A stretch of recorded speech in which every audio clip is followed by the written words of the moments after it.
حدیث تھی جس کی میں تفصیلات آپ کے سامنے رکھا، اور ایک روایت جیسے رسول کی حدیث کہ نیک و صالحین لوگوں کے لیے کیا کیا معاملات ہیں، کیونکہ میرے حساب سے ٹورمنٹس کے لیے تو ہمارے پاس وقت نہیں ہے، انشاءاللہ باذن اللہ ابھی قبر کے معاملات کے لیے روح کا کیا ہوتا ہے انشاءاللہ اسی کے تعلق سے میں آپ کے سامنے کچھ چیزیں رکھ دیتا ہوں انشاءاللہ۔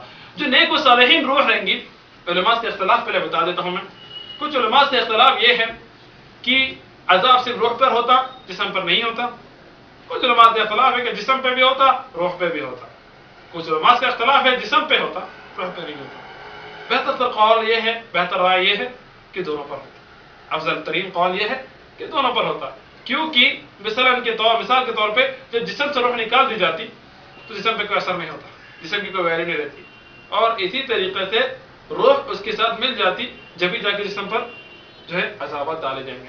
آپ دیکھیں انشاءاللہ باذن اللہ کہ کس طریقے سے مومن کے نیک اعمال اس کے کام آتے۔ رسول اللہ علیہ وسلم کی حدیث کہ جب انسان قبر میں جائیں گا تو اس کے سر کی طرف اس کی نماز آ جائے گی ڈیفینس میں۔ دیکھیے آپ منکر نکیر آئیں گے ایز یوزول ان کا جیسا کام ہے وہ کرنے کے لیے، اور رسول بتاتے ہیں وہ شخص جو ہے ان کی لوگوں کی جانے کی آواز سنے گا، لوگوں کے جانے کے قدموں کی آواز سنے گا، اور لوگوں کے قدموں کی آواز دور جانے کے بعد اس کے پاس منکر نکیر آئیں گے اور وہ اس کے سر کے پاس اس کی نماز ہوں گی جو ریگولرٹی سے وہ نماز پڑھتا تھا، اس کے رائٹ ہینڈ پہ اس کے روزے ہوں گے، اور اس کے لیفٹ ہینڈ پہ اس کی زکوٰۃ ہوگی، اور اسی طریقے سے اس کے پیر کے قریب اس کے نیک صالح اعمال جو وہ اس کے علاوہ کیا کرتا تھا، صدقہ خیرات جو بھی کیا کرتا تھا، کسی کی مدد،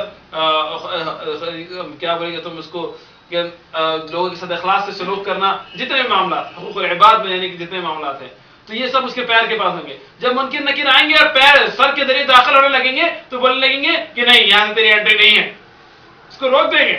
نماز کی نشانی، نماز کی اہمیت دیکھیے، جس چیز کو ہم چھوڑتے رہے جس کی کوئی ویلیو نہیں بولے اس کی ویلیو وہاں جا کے معلوم ہوں گی ہماری کہ کیا اس کی ویلیو ہے۔ نماز کے تعلق سے رسول میں کتنی سخت وعیدیں ہیں، رسول نے بتایا من ترک الصلاۃ متعمدا فقد کفر، جس نے جان بوجھ کے نماز چھوڑی اس نے کفر کیا۔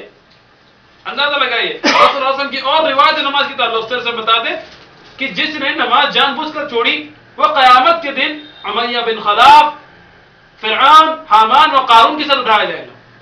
اندازہ لگائیے یہ سب ولن ہیں، یہ سب ولنس ہیں، اور اللہ کے نزدیک سب سے گرے ہوئے لوگ ہیں، ان کے ساتھ اللہ اٹھائیں گے۔ یعنی اللہ کے نزدیک نماز کو چھوڑنا کتنا بڑا گناہ ہے۔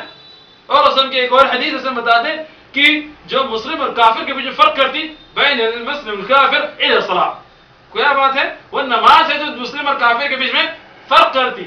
اگر یہ فرق کوئی نکال دے دونوں میں کوئی فرق نہیں۔ رسول اللہ کی باتیں بڑی سمبولک ہوتی تھی، یاد رکھیں، تو دھیان رکھیں کہ اس طریقے سے ایک اور روایت آتی وسلم کی ابن باز اپنی کتاب میں لے کر آیا اس کو، وہ بتائیں کہ جس نے نماز جان بوجھ کر چھوڑی وہ کافر ہو گیا۔ ایک روایت ایسی بھی آتی، دھیان رکھیں کہ بڑی سخت وعید ہے نماز کے تعلق سے۔ اور فائدے دیکھیے آپ کہ آپ کی قبر میں سیکیورٹی ہوں گی، پھر منکر نکیر رائٹ سائڈ سے انٹر ہونے کی کوشش کریں گے تو وہاں سے روزے کھڑے ہو جائیں گے اور بولیں گے کہ نہیں تو یہاں سے انٹر نہیں ہو سکتا کیونکہ میں اس کے حفاظت کے لیے یہاں پہ کھڑا ہوں۔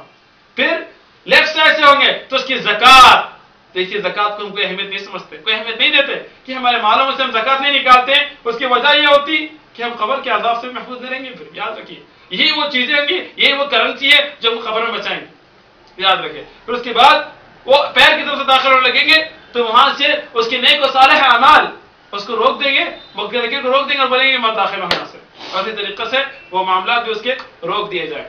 اب اندازہ لگائیے آپ کہ کیسے اس کے معاملات ہیں، کہ کیسے یہ نیکیوں کی اہمیت ہے۔ اور جو نیک و صالحین نمازی رہیں گا وہ اس کو بولیں گے اٹھنے کے لیے، اٹھ کے بیٹھے گا اور اس کو بولیں گے کہ سوال کریں گے من رب کا، تیرا رب کون ہے؟ تو وہ بولیں گا کہ میرے کو سورج ڈوبتا رہے گا۔ اس کی حدیث کی روایت کیسی الفاظ کیسے کہ سورج ڈوبتا رہے گا، اس کو سمجھ میں آئے گا سورج ڈوب رہا ہے، اور اسی طریقے سے بولیں گا کہ ٹھہرو میرے کو مغرب کی نماز پڑھنے دو، اس کو شعور نہیں رہے گا کہ وہ قبر کے اندر۔ اب اندازہ لگائیے آپ کہ نماز کی اہمیت کتنی ہے کہ ایون وہ اپنی بات رکھے گا قبر کے اندر، یعنی وہ کڑکتی ہوئی بجلی کی جیسی آواز منکر نکیر کی اس پر کوئی اثر نہیں دے گا، اس کو کوئی خوف نہیں ہوگا۔ کیا اللہ سبحانہ ولا خوف علیہم ولا هم يحزنون، کہ وہ لوگ ہوں گے جن کو نہ کوئی خوف ہوگا اور نہ کوئی تکلیف ہوں گی، نہ کوئی غم رہے گا، یہ وہ لوگوں میں سے ہوں گے۔ تو ہم لوگ کا بھی یہ کام ہے کہ ہم لوگ بھی وہ لوگوں میں سے رہے جس کو کوئی خوف نہیں۔ کیسے رہیں گے وہ لوگ جس کو موت کا خیال ہمیشہ آپ کے سامنے رہتا ہے۔ ایک واقعہ بتا دیتا ہوں چھوٹا سا صرف عبرت کے لیے ہے، اس کو کوئی کوٹ نہ کرے. میں آپ لوگوں کے لیے سمجھا رہا ہوں، اسے سمجھانے کے لیے آپ کے سامنے واقعہ رکھ رہا ہوں. ایک فلاں بھی فلاں شخص تھا ایک گاؤں میں جو بہت نیک و صالحین تھا، بہت نیک تھا. اب ایسی ینگ بچے شرارتی رہتے، جیسے کہ جوان 25 سال کا شخص آیا اور پوچھنے لگا، کیونکہ وہ امام کی وہ عالم کی بہت لوگ مانتے تھے اور حکمت بہت تھی سبحان اللہ، تو بہت مانتے تھے اس کی بات، لیکن وہ جو بولتے وہ بولتا وہ خلاص وہ گاؤں میں فائنل ہو جاتا تھا. اب ہوتا یہ تھا کہ وہ لوگ آیا، اس کے شخص آیا، وہ بولنے لگا کہ مولانا بولے ایک بات بولو بولے میرے کو کہ تم دن میں سے کتنے گناہ کرتے بولے. تو مولانا مسکرائے بولے وہ سب چھوڑ، بولے تیرا ہاتھ بتا بولے میرے کو. تو نے ہاتھ دیکھے، بولے تو 7 دن کے بعد مرنے والا ہے. اب مولانا بولے تو سب سچی بات ہے، ایز یوزول انڈین ٹریڈیشن. مولانا بول دیا، ختم ہو گئی بات. اب اس نے سچی مان لیا بات کو، جوان 25 سال کا.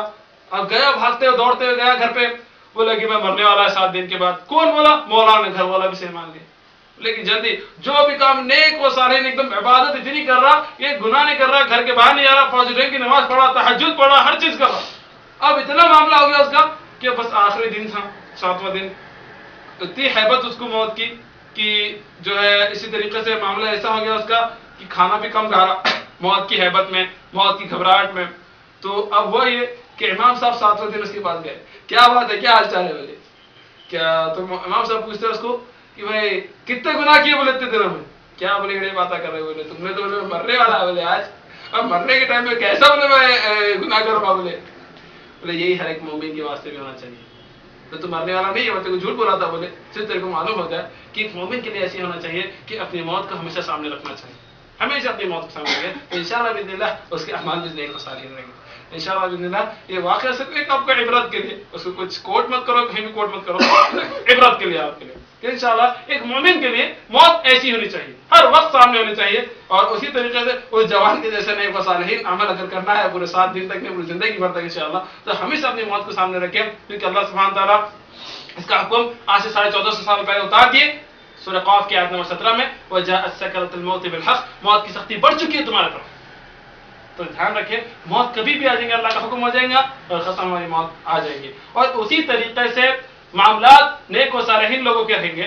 اور اس کے بعد جو ہے جو بدکار لوگ رہیں گے، جو گنہگار لوگ رہیں گے، ان کے معاملات کیسے رہیں گے، یا قبر میں ٹارمنٹس کیسے رہیں گی، یا قبر کے عذابات کیسے رہیں گے. انشاءاللہ باذن اللہ آئندہ کبھی موقع ملا انشاءاللہ تو انشاءاللہ اس کی تفصیلات پوری بتاؤں گا انشاءاللہ، کیونکہ اس کے لیے اتنا وقت کافی نہیں ہے کہ قبر کے عذابات پوری ڈیٹیل میں افطر ڈسکس کروں، یا پھر مومن کے لیے قبر میں اور کیا معاملات ہوتے ہیں انشاءاللہ وہ سب بتانے کے لیے اتنا وقت نہیں ہے انشاءاللہ. کبھی انشاءاللہ موقع ملا. اللہ سے دعا ہے کہ انشاءاللہ باذن اللہ اللہ ہم سب کو جو ہے قبر کے عذابات سے بچائے، اللہ ہم سب کو جو ہے قبر کے معاملات سے اتنا محفوظ رکھے جیسے صحابہ کرام کو محفوظ رکھے اللہ.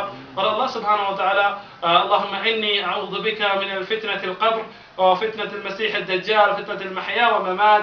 اللهم إني أعوذ بك من المثلم والمغرم. اور اسی طریقے سے اللهم اجعلنا من الشاهدين، اللهم اجعلنا من الصابرين ولك الشاكرين ولك أصحاب اليمين. اللهم لا تدع لنا في مقامنا هذا ولا ذنبا إلا غفرته ولا هما إلا فرجته ولا باطلا إلا أضحكته ولا مريضا إلا شفعته. اللهم يسرنا من سؤالك المنكر ونكير. آمين ثم آمين. أقول قولي هذا أستغفر الله لي ولكم وآخر دعوانا الحمد لله رب العالمين وما علينا إلا البلاغ المبين. اب آپ کی کوئی سوالات ہیں تو آپ انشاءاللہ سوالات کریں.